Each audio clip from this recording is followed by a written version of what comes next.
Hello friends, இன்றைக்கி நாம் ரொம்பவே சூப்பரான ஒரு ஸ்நாக் ரெசிபி தான் பார்க்க போகிறோம். நான் இதுக்கு 1 கப் கடலைப்பருப்பு எடுத்துக்கிறேன். இந்த கடலைப்பருப்பை ஒரு 3 மணி நேரம் நல்லா ஊற வச்சு எடுத்துக்கோங்க.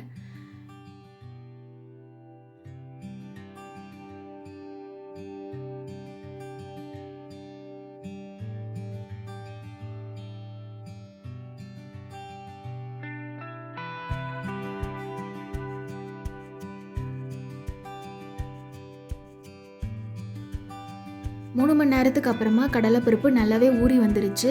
நாம் இப்போ இதை தண்ணியை வடிகட்டிட்டு தனியாக எடுத்து வச்சுக்கலாம்.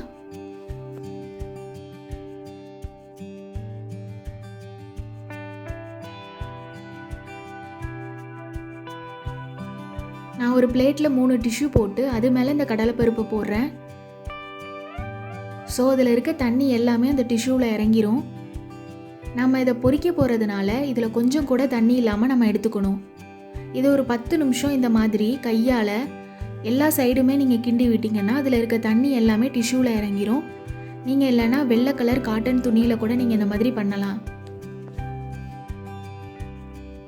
அவ்வளோதான், கொஞ்சம் கூட தண்ணி இல்லாமல் நம்ம ஊற வச்ச கடலைப்பருப்பு சூப்பராக ரெடி ஆகிடுச்சு. நாம் இப்போ இதை பொரிக்க ஸ்டார்ட் பண்ணிடலாம்.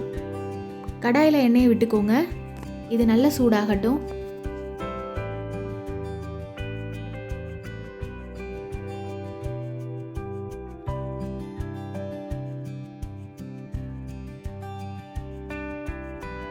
ஒரு 3 நிமிஷத்துக்கு அப்புறமா பார்த்தீங்கன்னா கடலைப்பருப்பு எல்லாமே இந்த மாதிரி மேலே மிதக்க ஸ்டார்ட் ஆகும். இப்போது 90% குக் ஆகிடுச்சுன்னு அர்த்தம். இதோட கலர் மைல்டாக சேஞ்ச் ஆகி வரும்போது இதை எல்லாத்தையுமே நீங்கள் வெளியில் எடுத்துடலாம்.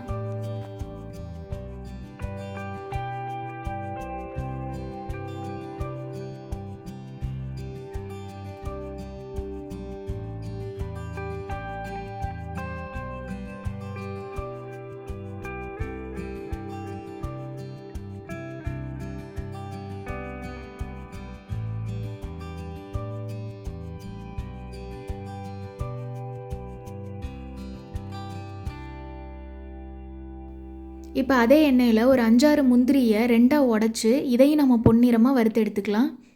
நாம் அந்த கடலைப்பருப்பு கூட இதையும் சேர்த்து சாப்பிடும்போது ரொம்பவே நல்லாயிருக்கும்.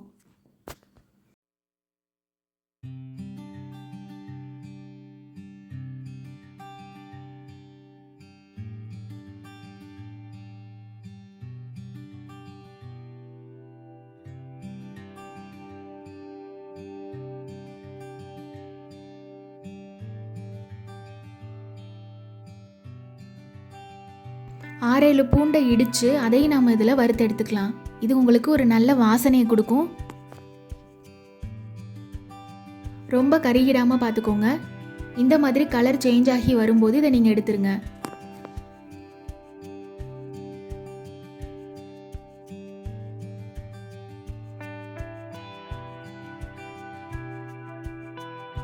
இப்போ இதில் சின்னதாக ஒரு மசாலா சேர்த்துக்கலாம். 1/2 டீஸ்பூன் தனி மிளகாய்த்தூள், 1/2 டீஸ்பூன் உப்பு சேர்த்து இதை நல்லா மிக்ஸ் பண்ணிக்கோங்க. இது சூடாக இருக்கும்போதே இந்த மசாலாவை சேர்த்துருங்க. அப்போ தான் நல்லா கோட் ஆகும்.